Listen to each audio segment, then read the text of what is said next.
Can you talk a little bit about when you do freeze your eggs and you choose to then go use them, what is the % of success rate?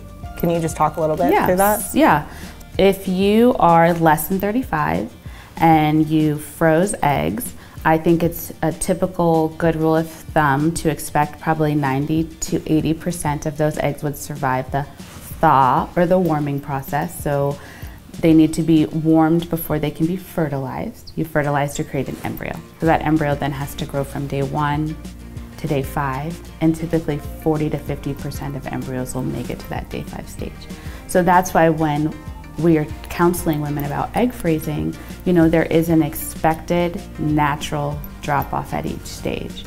We actually recommend that you freeze between 12 and 15 eggs per child that you desire if you're 35 or younger when you do egg freezing. So if you wanted an insurance policy for one child, 12 to 15 eggs. If you want an insurance policy for 2 children, then we have to double that number.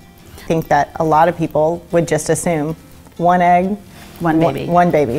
What does that process look like, and how long would that be for us in the off season? Would it be off season? Would it be pre-season? Like, and how much time are we out? Because I think that's it's a big question that looms over our heads. Right. Of, you know, how long? Fit it in, how do I fit this in, but then also continue to play and not miss anything? Right, anything. We can manipulate your period, right, to come when we want. And then normally you take fertility medications for 7 to 14 days, just depends on how your ovary responds.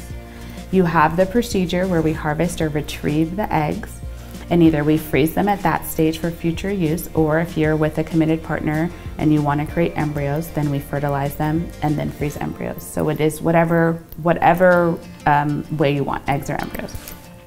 But then I would say probably a week after the procedure to really let your ovary kind of shrink back down to normal size before you can really engage back in.